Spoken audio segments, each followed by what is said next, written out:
Baik, hari ini kita akan mempelajari tentang proses pembentukan kata. Nah, mungkin teman-teman sudah tahu apa itu kata dan kemarin sudah belajar tentang kategori kata. Maka hari ini kita akan belajar tentang bagaimana proses dari pembentukan kata itu sendiri.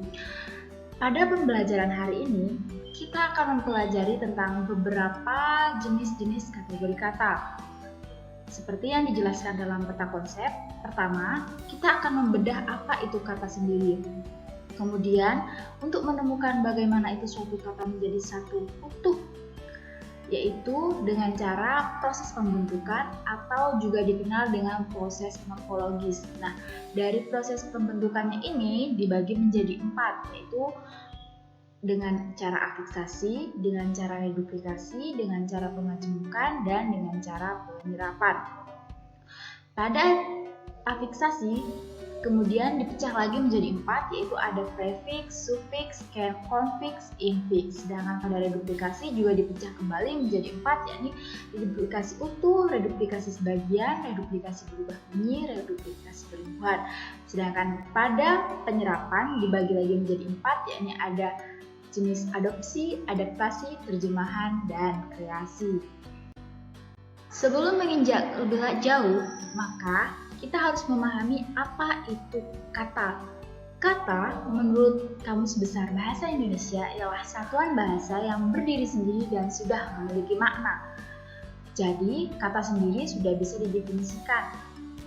Nah, pada proses pembentukannya, kata juga dikenal dengan istilah proses morfologis, yang mana pada prosesnya dipecah menjadi 4, sebagaimana yang dijelaskan tadi, ada afiksasi, reduplikasi, pemajemukan, dan penyerapan.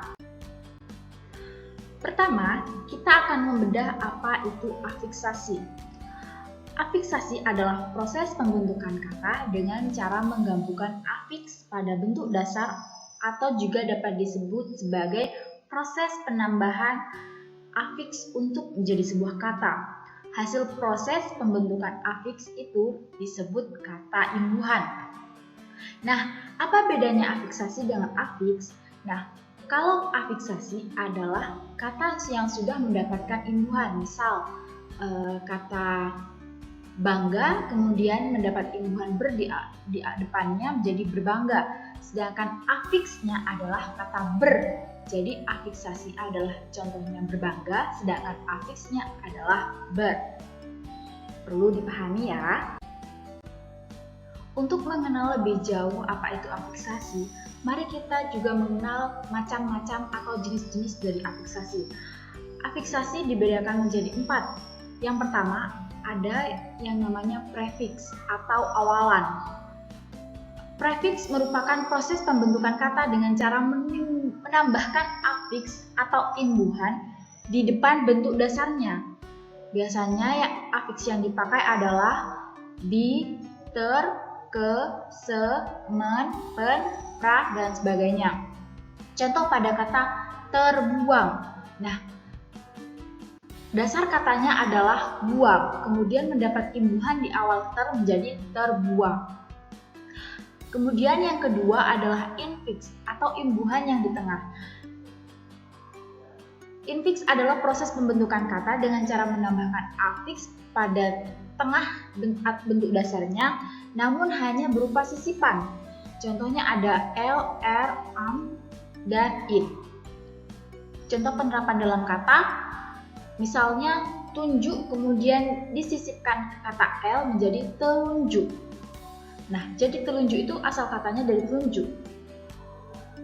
Selaras dengan hal itu pada kata getar. Getar kemudian ditambah atau disisipkan imbuhan m di tengah menjadi gemetar. Nah, yang ketiga dari jenis-jenis afiks adalah sufiks. Sufiks adalah proses pembentukan kata dengan menambahkan afiks pada akhir kata dari bentuk dasarnya. Biasanya ada afiks an, kan, i.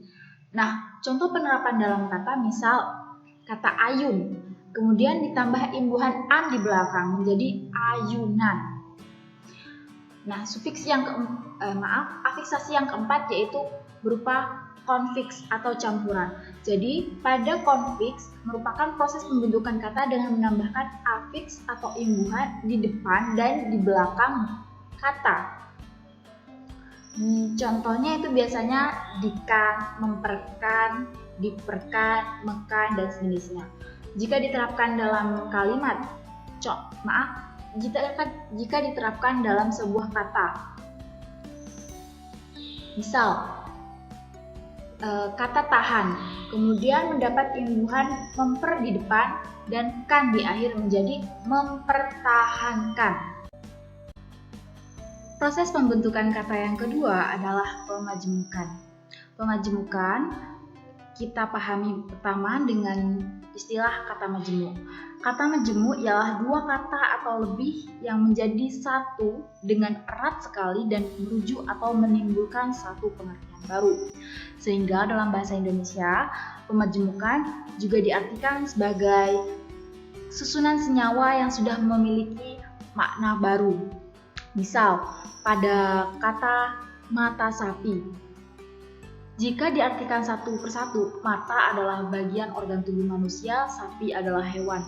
Tapi ketika digabungkan menjadi makna baru, yakni artinya variasi dari telur ceplok biasanya dipakai oleh orang Jawa. Kemudian matahari juga, jika diartikan satu persatu, mata adalah organ tubuh manusia, hari adalah nama-nama hari seperti biasanya. Tapi ketika digabungkan bersama menjadi pengertian yang baru. Begitu pula dengan sapu tangan dan contoh yang lainnya. Proses pembentukan kata selanjutnya adalah reduplikasi. Reduplikasi juga disebut dengan istilah kata ulang.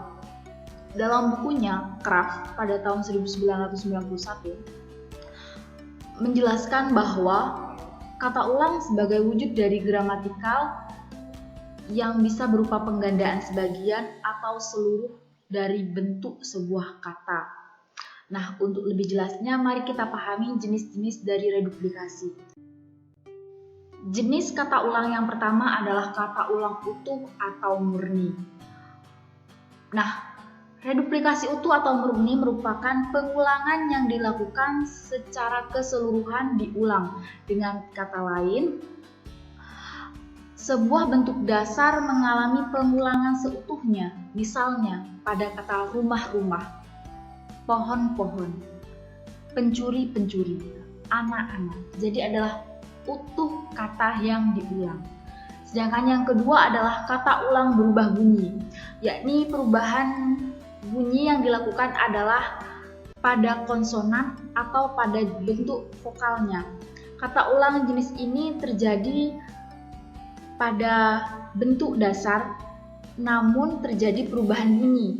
Misal pada kata bolak-balik, hanya mengganti A ke I, bolak-balik, gerak-gerik, kelap-kelip. Kemudian ada sayur-mayur yang sudah berubah konsonannya dan sebagainya. Kata ulang berikutnya adalah kata ulang sebagian. Artinya pada pengulangan hanya dilakukan pada suku pertama dari sebuah kata yang merupakan bagian dari kata tersebut. Misal pada kata leluhur, pepohonan, lelaki, tetangga. Biasanya pada kata ulang sebagian hanya disisipkan vokal E. Jadi lelaki.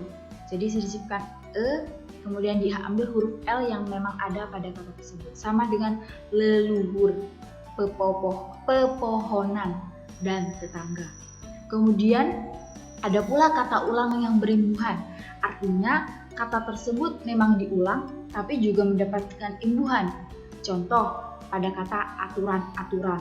Jadi asal katanya kan atur, kemudian ditambah imbuhan an dan diulang aturan-aturan.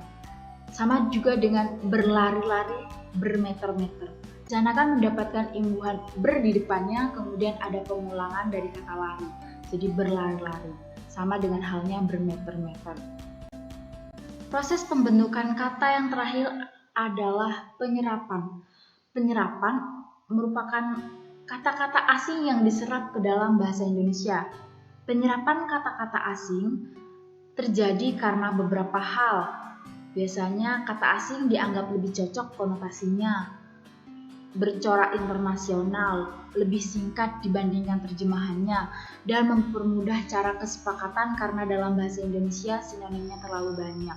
Mungkin ini juga teman-teman dalam kesehariannya banyak menggunakan penyerapan yang tanpa kita sadari atau sudah kita sadari. Nah, mari kita bedah satu persatu mengenai jenis-jenis penyerapan. Pertama, ada jenis penyerapan berdasarkan adopsinya. Adopsi merupakan pemakaian bahasa yang mengambil bentuk dan makna kata asing secara keseluruhan. Misal ya, kata editor. Kata editor memang pada dasarnya adalah berasal dari asing, bahasa asing atau bahasa luar yang bukan berarti bahasa Indonesia. Namun karena diserap dan sudah digunakan dan sudah disahkan dalam KBBI. Jadi kata editor sudah adopsi dari kata luar dan itu menjadi kata bahasa Indonesia. Contoh pada kalimat terlepas dari ada beberapa ejaan yang luput dari koreksi editor, secara keseluruhan saya rasa buku ini memang perlu dibaca. Jadi editor itu adalah orang yang tugasnya mengedit sebuah buku atau mengoreksi sebuah buku menjadi layak pakai. Itu sebuah editor. Kemudian ada adaptasi. Adaptasi ialah pemakaian bahasa yang mengambil makna kata itu sedangkan ejaan dan cara penulisannya disesuaikan dengan ejaan bahasa Indonesia. Nah, di sini dalam contoh ada kata esai. Nah, esai di sini memang merupakan penyerapan dari kata asing atau kata luar yang mana disesuaikan dengan bahasa Indonesia. Yang mana esai tersebut tulisannya esai, E-S-S-A-Y, kemudian diserap dalam bahasa Indonesia menjadi tulisan E-S-A-I, esai. Jenis penyerapan yang ketiga adalah terjemahan. Terjemahan itu sendiri dibagi menjadi dua, yakni terjemahan langsung dan terjemahan konsep. Terjemahan langsung adalah kosakata dari bahasa asing yang dicairkan padanannya dalam bahasa Indonesia langsung diterjemahkan. Misalnya pada kata airport, bandar udara, joint ventura atau usaha patungan. Berbeda dengan terjemahan konsep, yaitu ada kosakata asing, kemudian diteliti baik-baik sebagaimana konsepnya dan dicarikan kosakata bahasa Indonesia yang mirip dengan bahasa asing tersebut. Misalnya pada kata vendor yang berarti penjual, greenhouse yang jika diterapkan dalam bahasa Indonesia menjadi rumah kaca.